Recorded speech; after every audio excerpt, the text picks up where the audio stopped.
Acho que algumas características compõem um líder que trabalha para a sustentabilidade. Uma das coisas, assim, é uma pessoa que trabalha olhando para o longo prazo, mas é um longo prazo composto, né, de algumas coisas. A primeira dela é que ele olha para várias coisas ao mesmo tempo. Então, eu não estou olhando para o longo prazo para garantir que economicamente minha empresa é viável no longo prazo. É para olhar para o longo prazo de forma economicamente viável. Mas esse economicamente tem que olhar também para outras dimensões. Então, como que eu estou garantindo que eu construo a viabilidade financeira ao mesmo tempo que eu mantenho, viabilizo, perenizo, né, recursos naturais?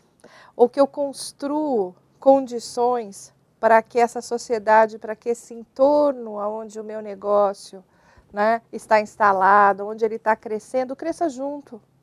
Né? Então, um líder que trabalha para a sustentabilidade é mais do que nada para mim um líder que não olha só para o seu negócio, onde é um líder que trabalha com fronteiras de uma maneira diferente.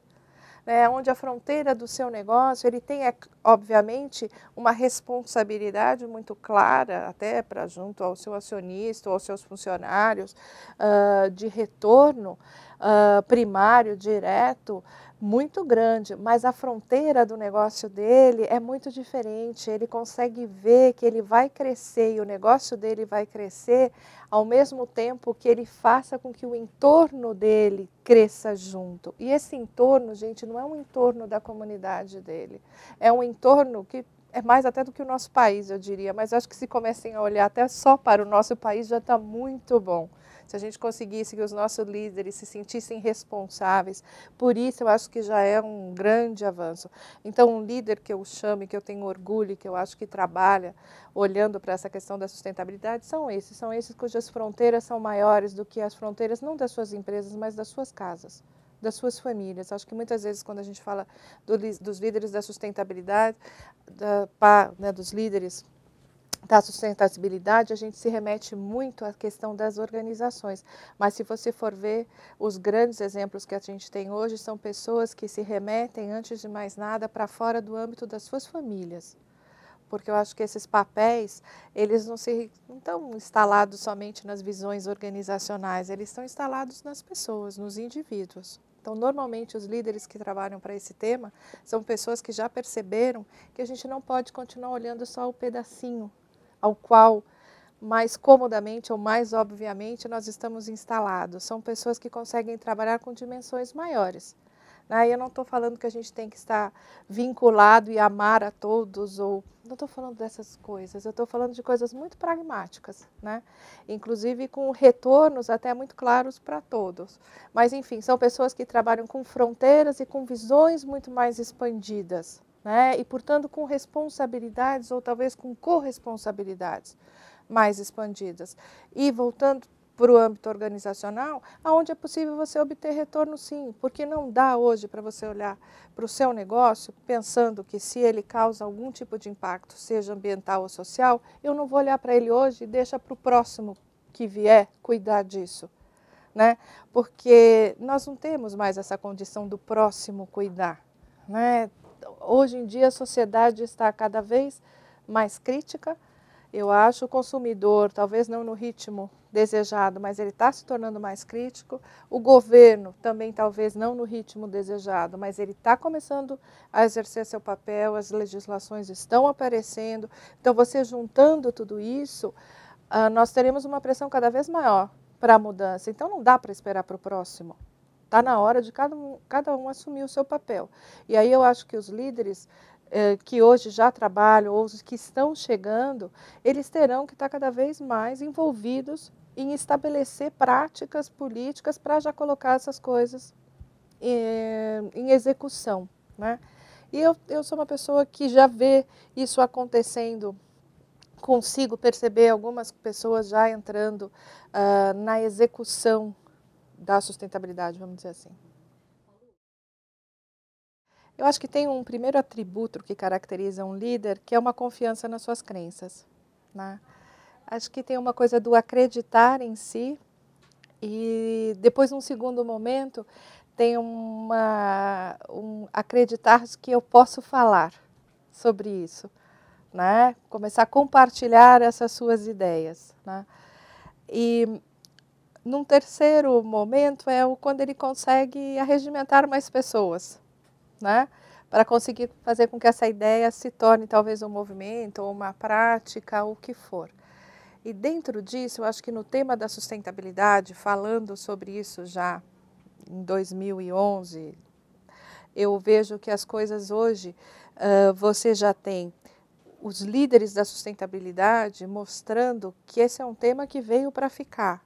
E eles mostrando que é possível fazer com que a sua empresa tenha práticas sustentáveis, boas práticas, compatibilizadas totalmente com lucratividade. Que isso era uma grande questão no início do movimento. Todo mundo achava, tá bom, eles vão fazer isso, mas isso vai ter um custo enorme, né? Deixa fazer. Ou então eles estão fazendo isso só para ter uma boa marca, um pico de publicidade no mercado e depois não vai dar em nada.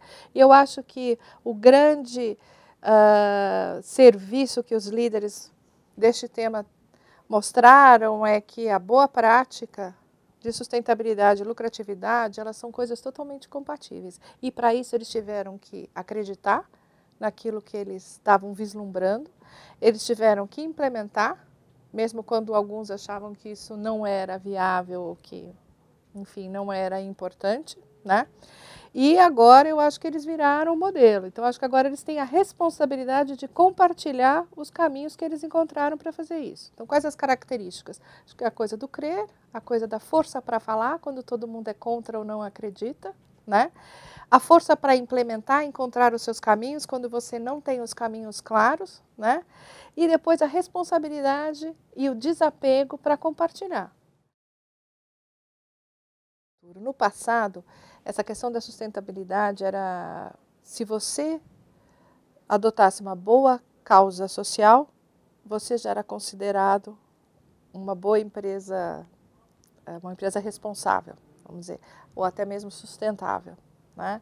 Depois, além da boa causa, vamos fazer uma boa coleta seletiva, aí você já tinha o social e você já tinha o ambiental, né? E eu acho que hoje a gente está conseguindo mostrar para a sociedade, né, que é importante. O nosso país tem grandes, importantes problemas a serem resolvidos socialmente, então eu acho que é importante as empresas, sim, se envolverem com isso e fazerem um bom trabalho nessa área. Ambientalmente, nossa, tem muita coisa, todo mundo é responsável, não só as empresas, a sociedade também deve fazer. Mas enquanto organização, você não deve achar que você cumpriu a sua parte enquanto você não se envolver com a natureza do seu negócio. É aí que você realmente, na minha opinião, vai poder falar que você está trabalhando com o tema da sustentabilidade. Quando você abrir a página da estratégia do seu negócio e começar a olhar ali as questões relacionadas aos impactos, aos riscos e às oportunidades que a sustentabilidade pode trazer para o seu negócio. Então, sim, vamos olhar para as questões sociais, vamos fazer o mínimo ou o máximo que a gente puder em relação à coleta seletiva, enfim, a coeficiência, tudo. Mas, gente, o que nós temos que fazer mesmo é estar olhando a natureza do nosso negócio, olhando as estratégias que a gente tem e como as questões de sustentabilidade, sob a ótica do risco, sob a ótica de impacto e de oportunidades, elas podem estar sendo revistas, né?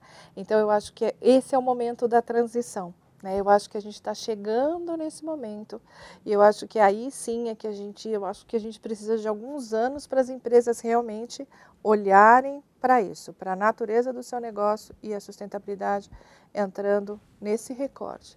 Aí eu acho que nós vamos ter o mundo empresarial realmente trabalhando seriamente com o tema. Ninguém gosta de mudança, né?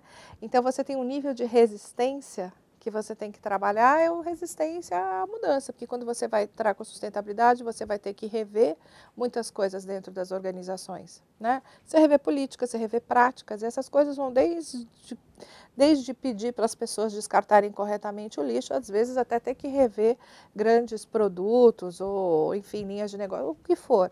você está tratando de mudança. Isso não é só dentro da empresa, é na sociedade. Como é difícil a gente fazer a sociedade mudar, às vezes se adaptar a novas políticas, né? Não adianta você mostrar o benefício para ela, ou para o planeta, ou para o bairro, ou para o filho. É difícil. Então, assim, trabalhar a questão do negócio, trabalhar a resistência natural que as pessoas, né, colocam às mudanças. Acho que essas são dificuldades que a gente se depara. Outra dificuldade, eu acho grande que a gente tem é a questão da educação, né? E, enfim, a gente tem, acho que tem educação, as crianças hoje estão sendo mais preparadas para isso. Eu vejo que nas universidades esse tema, são poucas as universidades no Brasil que já têm a sustentabilidade inserida na transversal do currículo. Na maior parte das vezes você tem ela como uma eletiva ou alguma matéria, uma ou outra, e eu acho isso um problema muito sério, porque quer dizer que a gente ainda vai ter por alguns anos os novos profissionais entrando nas organizações, assumindo posições com uma formação que não é essa, quer dizer, eles não estão chegando, olhando para as questões sociais e ambientais de uma maneira sistêmica, né? Então, eu acho que esse é um empecilho que a gente tem. Eu sou uma psicóloga. Né? Eu não sou uma especialista em questões ambientais ou sociais.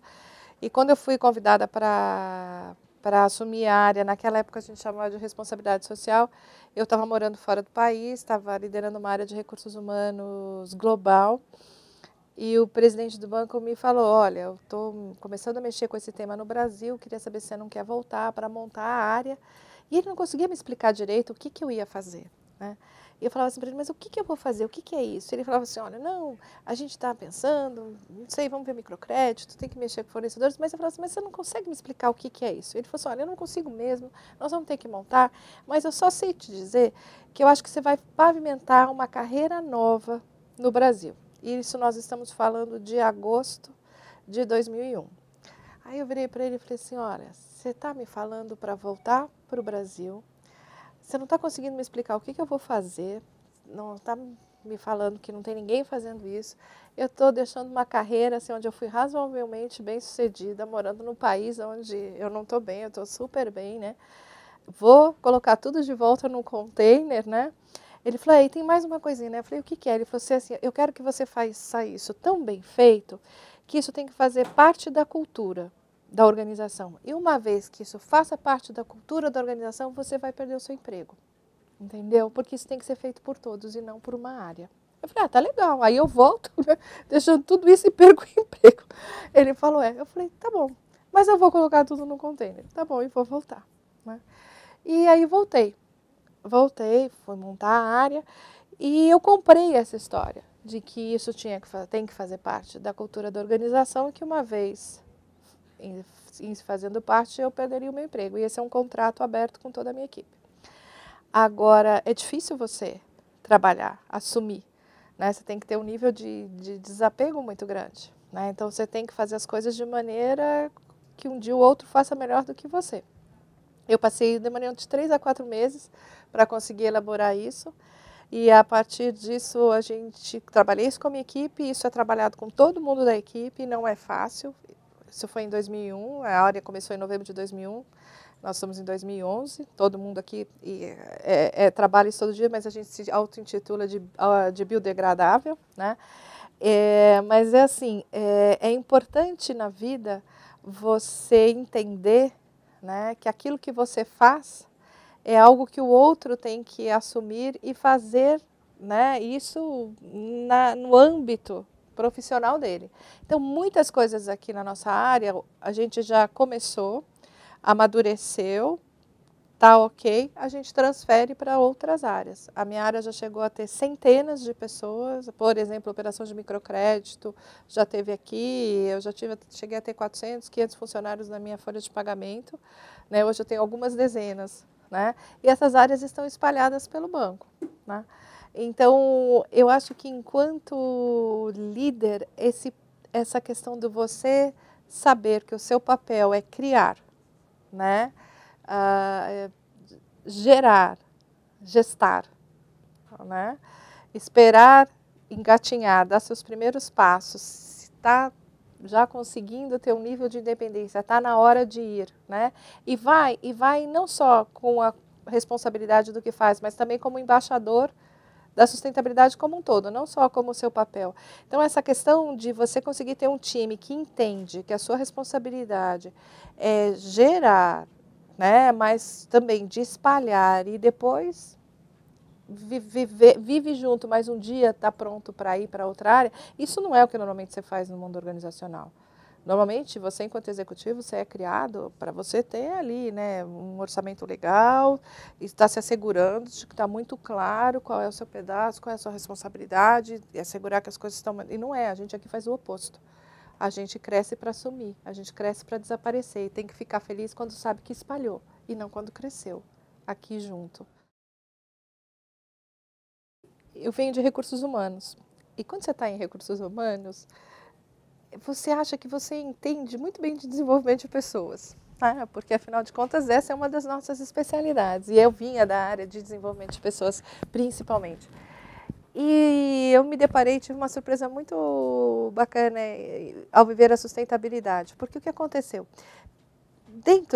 Olhando a realidade organizacional, você trabalhava dentro da dimensão econômica muito facilmente. A gente trouxe a dimensão social e a dimensão ambiental para o dia a dia, né? O que aconteceu? Você entrava em área que trabalhava com os temas normais, então você ia para processos, você ia para engenharia, você ia para asset management, o que fosse. Mas você ia lá e começava a falar de meio ambiente, do social. E você se envolvia com os diferentes níveis. E o que a gente começou a perceber é que você ia debater, formar um grupo de trabalho, e começaram a aparecer novas lideranças, pessoas que nessas listas de talentos, na lista dos potenciais, nas listas dos futuros isso, os futuros aquilo, os nomes delas nunca haviam estado aparecido nessas listas, eles começavam a despontar. Por quê? E a minha teoria era assim, quando você traz a sustentabilidade, você começou a abrir novas dimensões e as pessoas começaram a poder aportar novos talentos dentro da organização. Portanto, eles começaram a florescer novos talentos, novos líderes dentro do banco. Pessoas que talvez dessa dimensão, eles realmente nunca tinham florescido, né? E aqui eles começaram, nossa, você conheceu o fulano? Não. Você viu, nossa, não, nós precisamos dele, ele agora vai liderar uma frente, ele vai lá apresentar o projeto para o presidente, ele vai nos representar na associação não sei do que. Vamos colocar ele para ser conselheiro lá naquela que está se formando. Então, assim, a sustentabilidade trouxe para nós a chance de identificar novos líderes dentro do banco, né? Por quê? Porque a gente, acho que, destampou, né, novos potenciais que as pessoas tinham e nunca tinham tido a oportunidade de colocá-los aqui dentro da organização. Eu acho que esse movimento foi muito bom, não só por tudo que ele trouxe, né, dentro do banco ou de projeto, mas e só foi possível porque as pessoas tiveram a chance de abrir essas dimensões, esses interesses que eles tinham. É incrível. Hoje a gente vê pessoas aqui que há 10 anos atrás, nossa, não tinham a luz, não tinham o brilho, não tinham o engajamento que hoje você vê aqui acontecendo. Para qualquer líder em formação ou formado, eu sempre digo, invista em se conhecer melhor. Isso vai te ajudar muito a você entender o que é seu, o que é do outro, porque é nas relações que a sua liderança, na minha opinião, vai desabrochar, né, e vai brilhar. As informações, esse diferencial, você vai pegar rapidinho o que você tem que priorizar, o como e tudo, não é aí. Porque os cursos estão aí para todos, mas é o quanto você se conhece. E isso ninguém vai tirar de você. Esse diferencial, esse é o único que é o seu. Entendeu? Porque os cursos, esse é o diferencial seu e do número de vagas que existe. Agora, o quanto você se conhece, o quanto você investe em você, o quanto você entende dessas relações, isso é seu.